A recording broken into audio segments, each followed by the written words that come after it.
until and unless its velocity becomes zero.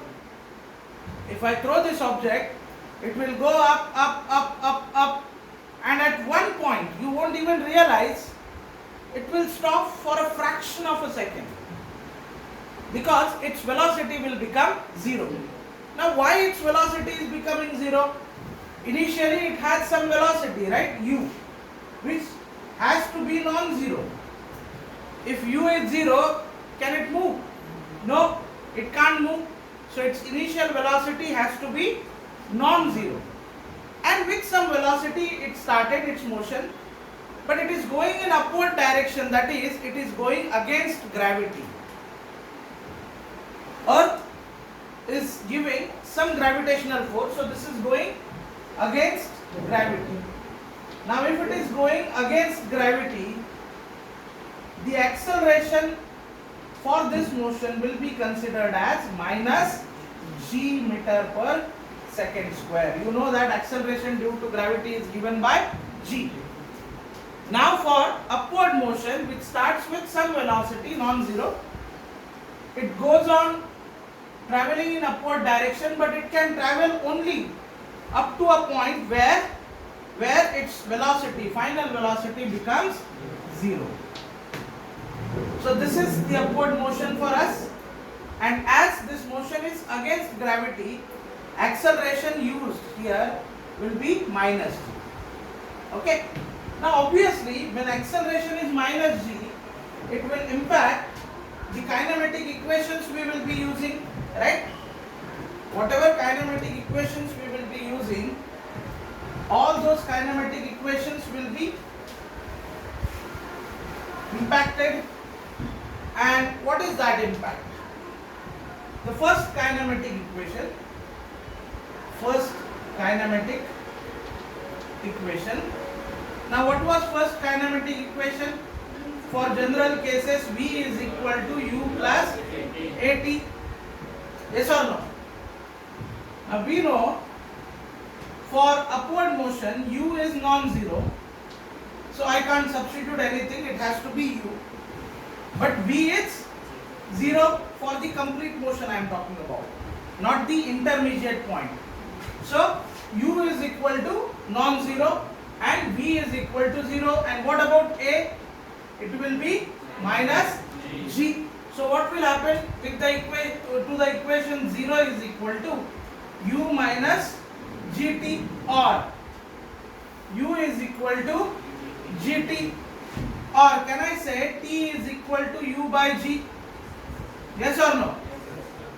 So if I give you initial velocity of the object which is moving in upward direction and ask you what is the time it takes to reach the maximum height, can you tell me? Yes or no? This T is the time it takes from this position 1, 1 to position 2, 2. Yes or no? So this is the first kinematic equation for the upward motion. Please note it down.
Okay, so let's move on to the second kinematic equation. I need that diagram, so I'll rub this part alone. What was our usual second kinematic equation? Second kinematic equation.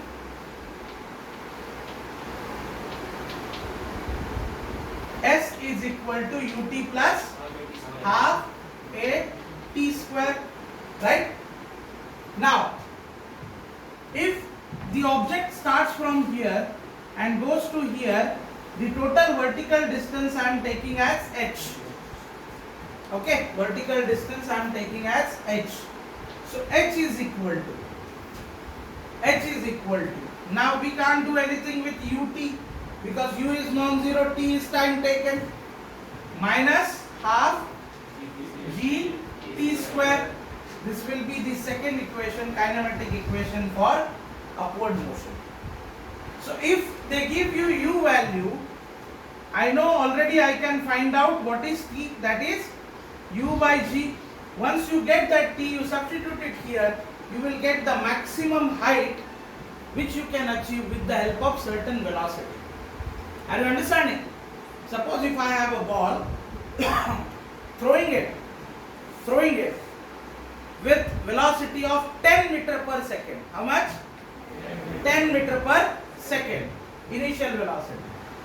So if it is 10 meter per second, the time taken to reach the maximum height will be u by g. U is 10. This is also approximately 10. So how much time it will take to reach the maximum height? 1 second. Once you get that 1 second, substitute it here, you will get the maximum height. What we are going to achieve, h is equal to 10 into 1 minus half into 10 into 1. So how much it is? 5 meter. Are you understanding? Are you understanding or not? So it's not only with the velocity, but by considering the acceleration, we have to comment on how much height we are going to achieve.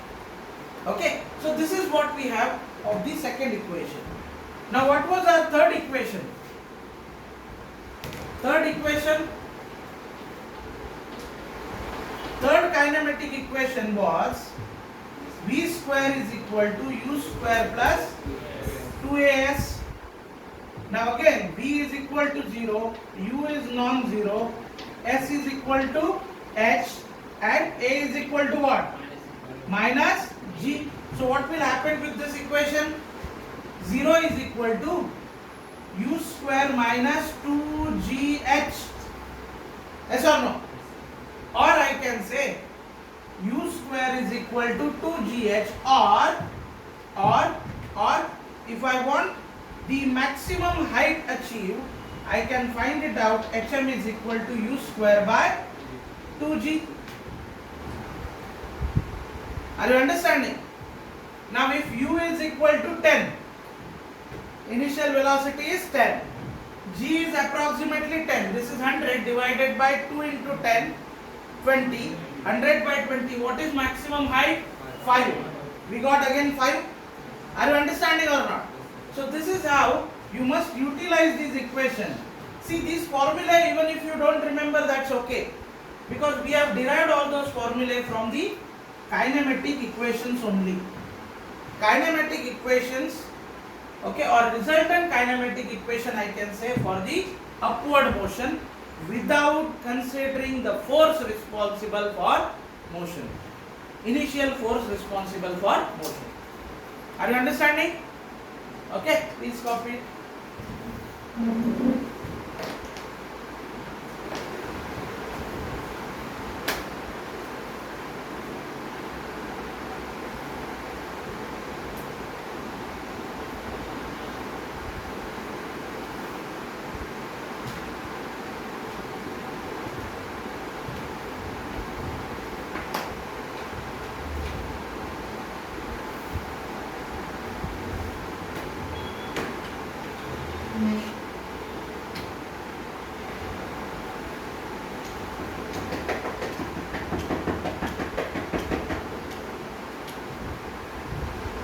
Shall I have this?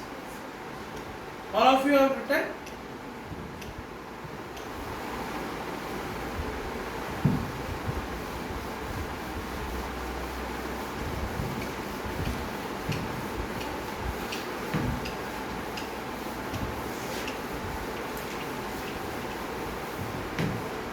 Now let's go to the second case. Now first case was the object was traveling in vertically upward direction. Yes or no? The second case is vertically downward direction. Downward direction. Now in vertically downward there are two possibilities how the object is traveling. Let us consider this as an object, this shock as an object. So there are two possibilities. One, I can just release it and with the help of gravity force it will go down. This is called as dropping of object. Yes or no? Dropping of object where no initial acceleration was given. Where no initial acceleration was given, or in short, initial velocity was 0, it went on increasing because of gravity. Are you understanding what I am saying? In the second case, I will use some force to throw it. Now its motion was different. Yes or no? The time taken to reach there was different. Right? So there are two cases. One was dropping and the other one throwing. We will consider dropping of object. What we will consider? Dropping of object, for obvious reason. Why? We are studying kinematics where we are not concerned about initial force or initial acceleration. Are you understanding or not? Okay. So when I say it is vertically downward motion, it is drop. Okay. Dropping of object or drop. So let us say there is position 1, 1 from where the object we are releasing, and it travels and it makes some impact on the ground.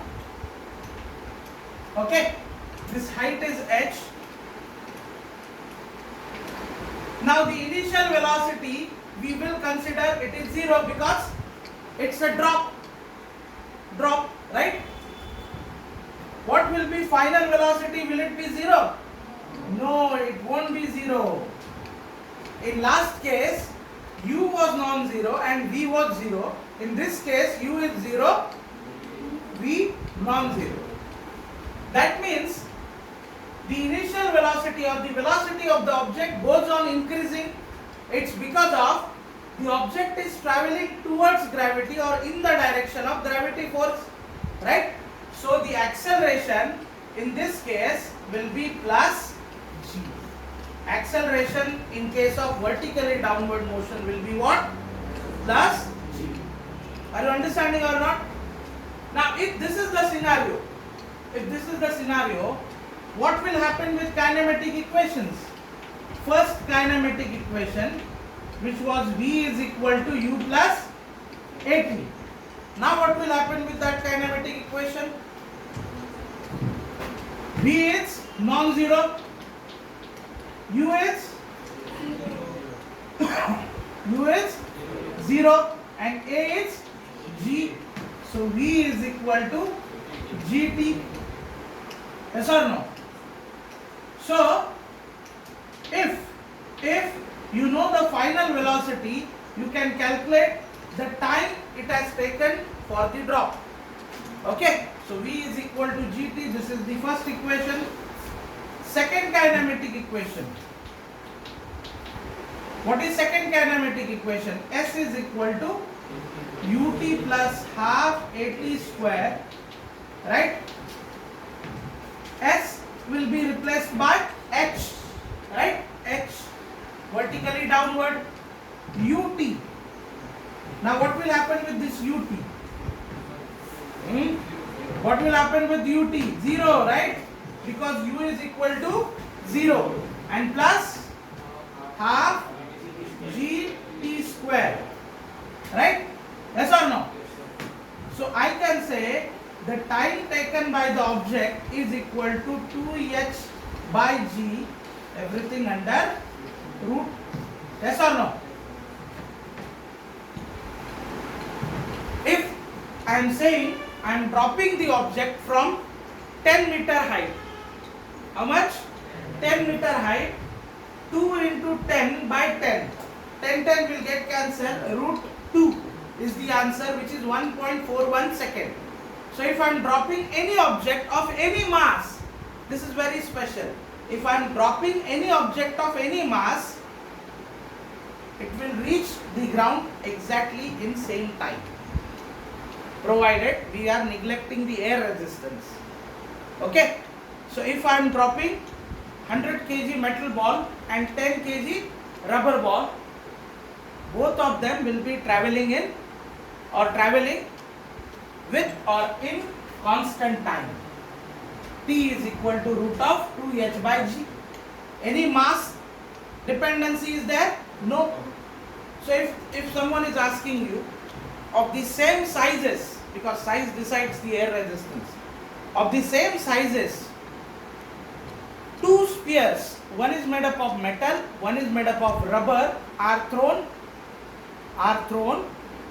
okay, from certain height. Now when I am saying when they are thrown, you have to consider the same force, okay, or if they are dropped from the certain height, how much time they will take? Equal. Metal will take more time or metal will take less time? They should take equal time.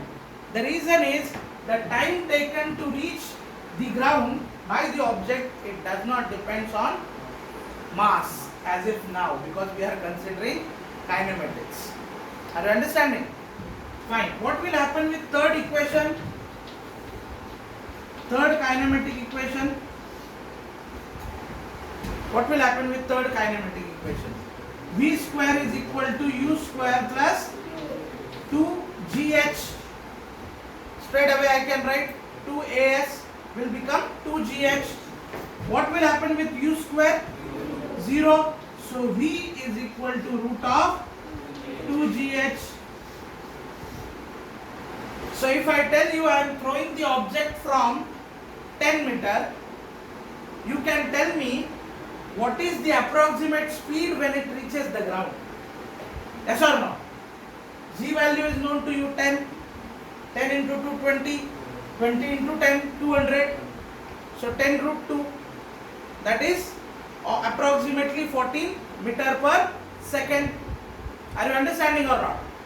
Okay, 1.41, right? Root 2 is equal to 1.41. So 14 meter per second approximately. That is the final velocity. Once you get this V value, you can do anything. You can find out time also. So any one of the parameter, either T or V or H, should be known to you. Are you understanding? Please copy it. Pass that one chair. Chair hai. Put it there.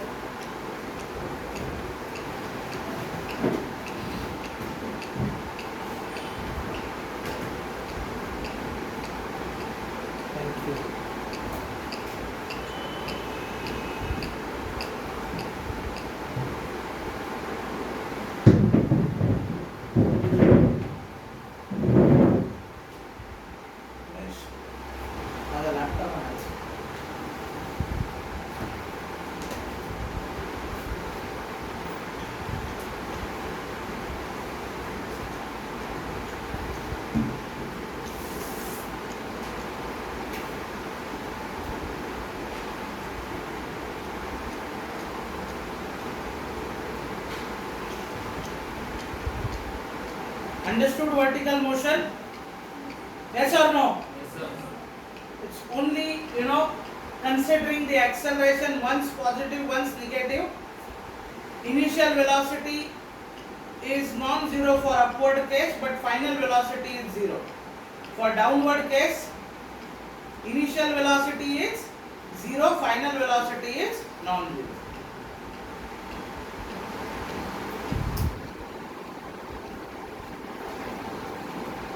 Done?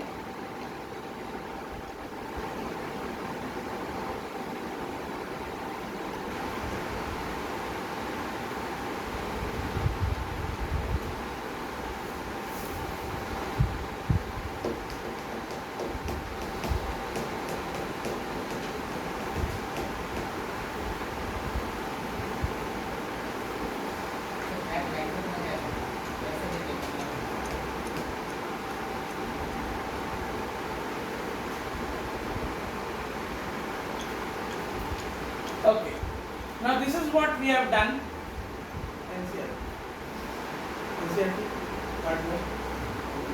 This is what we have done for the upward and downward motion. Now when we have discussed kinematic equation, there was one more point actually which we have to consider, that is displacement of a particle in nth second. Nth second. S is equal to ut plus half at square, right? If I tell you what is initial velocity, if I tell you what is acceleration, and if I ask you how much distance the object will travel in 2 seconds, you just have to substitute. For example, initial velocity is 10, acceleration is also 10. So S is equal to ut plus half at square. Go to a rough space. S is equal to ut plus half at square, right? S is equal to ut plus half at square. This is the equation. Now tell me, if u is equal to 10, a is equal to 10, u is 10, a is 10, then what is distance travelled by the object? What is distance travelled by the object?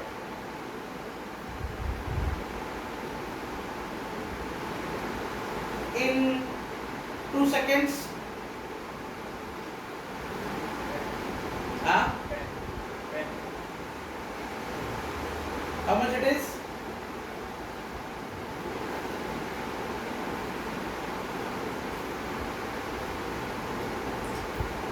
Are you sure? 10.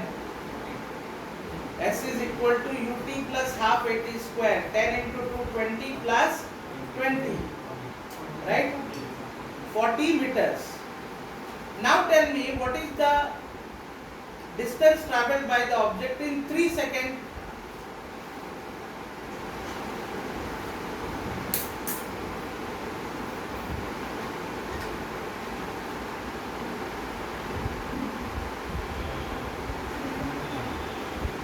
Huh?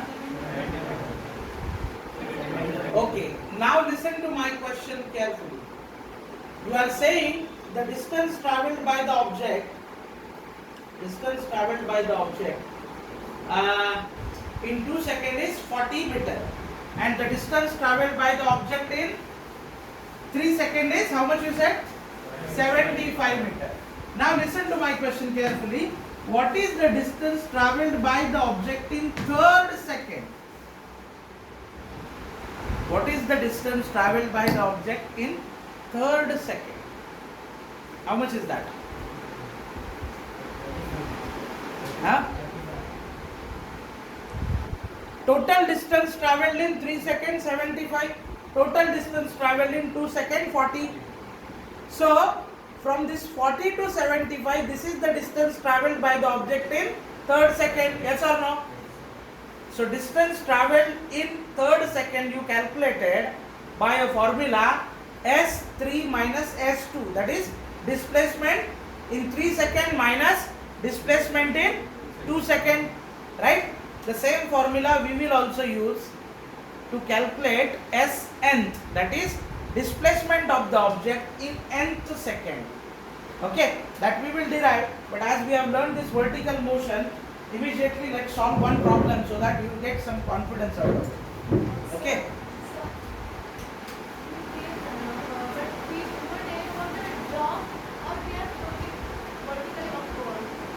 In this nth second you are saying S is equal to ut. That was for horizontal motion, not for drop or rise. That was for horizontal motion. General 3 kinematic equations we have learned, right?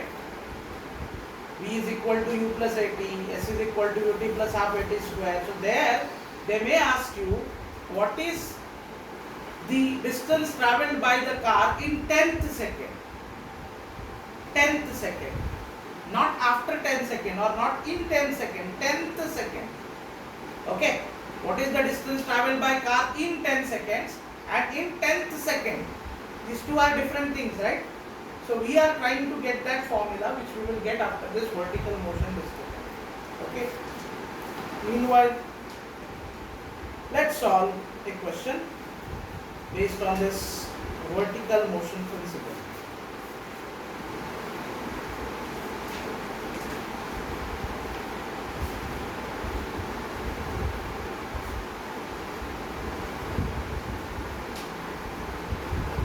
A ball is thrown vertically upward with velocity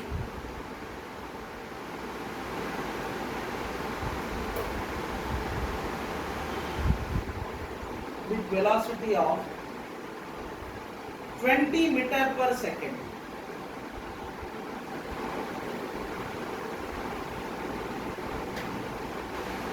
With velocity of 20 meter per second.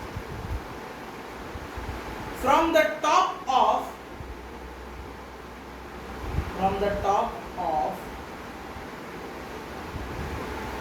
a multi-story building. From the top of multi-story building.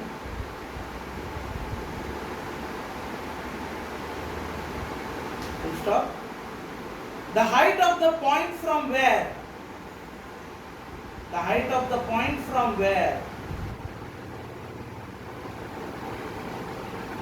The ball is thrown.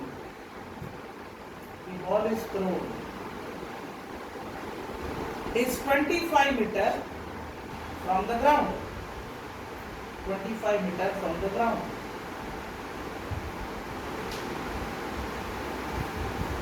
Okay. A. How high will the ball rise?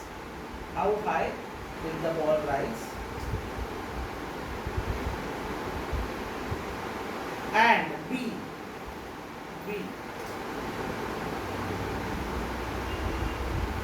How long will it be before the ball hits the ground?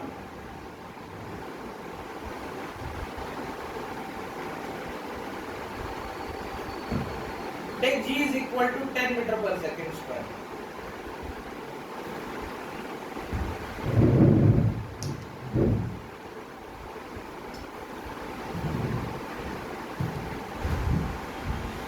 Read the problem properly, what they are saying. This is the ground, and on this ground we have a multi-story building which is of height 25 meter. How much is the height of the building? 25 meters. So this is the building. Let us say four stories building, and it is of height 25 meters. Okay. The object is, or the ball is thrown from here. It will go to some distance, right? Yes or no? Let me denote that distance by small h. So when we are throwing, its velocity is u. Okay, u. As this is upward motion, this problem will have both the motions, but its velocity is u. And how much it is given? 20 meter per second. Yes or no? The ball is thrown vertically upward with velocity 20 meter per second. Okay. And then it will keep on traveling till the point where its velocity becomes 0. Final velocity becomes 0. Right? Let us say this total height for which ball is rising after the building height, because it doesn't matter how high we are standing. For us, this is the reference point. We will throw it from here. So for us, the motion will start from this point. Okay. So this is the h, and let us say t is the time taken to reach that height. Okay. So their first question is, you have to find out how high the ball will rise. So this height, they are asking you to find out, yes or no. Then they are asking, now what will happen when you are throwing a ball upward? They are saying it will go to a maximum height and then it will come back and hit the ground, right? And when it will do so, this final velocity, that is the initial velocity when the ball will begin, will be 0 in this case, and this final velocity will not be 0. So this height I will denote by capital H, which has to be 25 plus small h. Yes or no? Yes or no? So they are asking you if this is h, okay, if this is h and t is the time taken, or th is the time taken, then what is the total time taken by the ball to reach the ground? Right? That is what they are asking, isn't it? What is their question?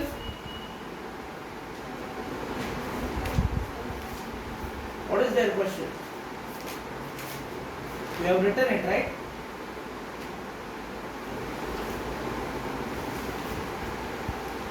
How long will it take before the ball hits the ground, right?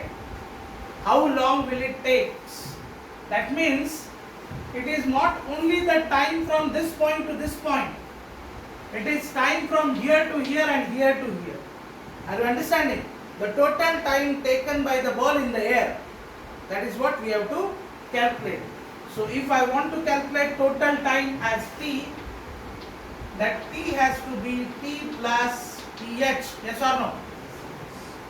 Okay. So what we will do? We will divide this into motion number 1 and motion number 2 to avoid confusion. So this will become initial velocity u1, this will become final velocity v1. This is initial velocity u2, this is final velocity v2. And this is h1, this I will call as h2, which is 25 plus h1. This I will consider as time 1. This I will consider as time 2. So total time will be what? T1 plus T2, and I want to find out what is h1, how high the ball will rise, right?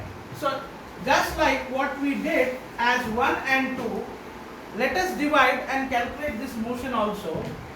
So first type of, or first motion, motion 1 is what type of motion? Vertically upward, yes or no? Vertically upward motion. Is it true? Vertically, see, this problem will cover everything, right? Upward motion. This is why NCERT has to be followed. In one question, they have given only one solved problem, upward and downward. Both the equations you will have to use. So for vertically upward motion, we know V is equal to U plus AT. S is equal to UT plus half AT square. And V square is equal to U square plus 2AS. But for upward motion, what happens? A is equal to minus G. Then U has to be non-zero, V has to be 0. Yes or no? And accordingly, our equations will become U is equal to GT. Okay? Here in this case, U1 is equal to GT1. Because equation or motion 1. Second equation, H1 is equal to U1 T1 minus half G T1 square. This is true? Yes or no? And they are substituting value of A as minus G. Okay? Then V square is equal to, what is V? 0. So U square is equal to, or U1 square is equal to 2GH1. Right? Now here is, if you analyze number 1, number 2, number 3, which formula you must use to get H1 value? Third one, yes or no? And from where we got V square is equal to U square plus 2AS. V is 0, U is equal to U1. A is equal to G, and S is equal to H1 here in this case. So U1 square is equal to 2GH1, or H1 is equal to U1 square by 2G. So H1 will be equal to, what is U1 given? U1 is 20 square divided by 2 into 10. That is 20. 20 meters. So what is this height? 20 meters. So what should be your answer? How high the ball will rise? 20 meter, but from the ground 45 meter. Yes or no? The height of the ball will rise. It is already at some height, right? So how much it will rise? By 20 meter. That is your answer. But if they are asking you what is at what height ball will be from the ground, how much it is? 25 plus 20, that is 45 meter. Are you understanding or not? So we got one answer. Now for the second answer, we need the time taken by ball from this place to this place for upward motion, and we also need the time taken by ball for downward motion. Yes or no? Okay. So when I get this h1 is equal to 20 meter, immediately you can do one thing. You can also calculate total height. H is equal to, or h2 is equal to 25 plus h1, that is 25 plus 20, that is 45. How much is this height?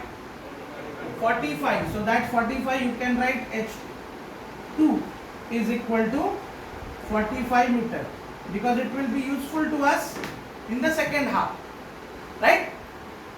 Now in my second query, I want to find out time taken here T1 and time taken here also T2. If I look at these three equations, 1, 2 and 3, which will give me time directly? Equation 1, yes or no?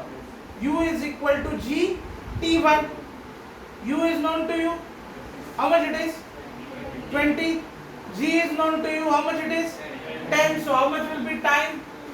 2 seconds. So directly I can get, for equation 1, or for motion 1 in fact, for motion 1, U1 is equal to GT1, or T1 is equal to U1 by G1, that is T1 is equal to 20 by 10, that is 2 seconds. So half of your answer you got, that is 2 seconds. Only remaining half we have to solve. Please copy it before that.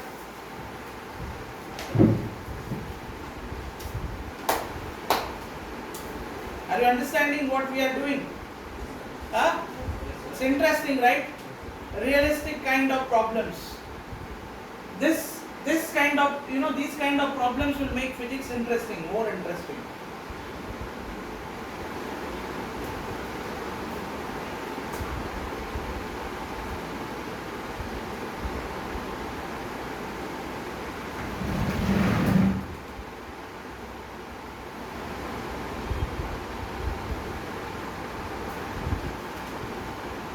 After this, only last two parts are left in this unit. One, graphical analysis of 1D motion. That is various graphs which we have to study. And other one is called relative motion in one dimension. So those two we will study tomorrow and will be done. One more class though I will take to give you more practice before Saturday I conduct examination. Saturday there will be a test on one-dimensional motion. I planned earlier for Wednesday, but now I am extending it to Saturday so that everyone should perform well. Everyone should perform well. Okay? Test will be for 100 marks. Okay?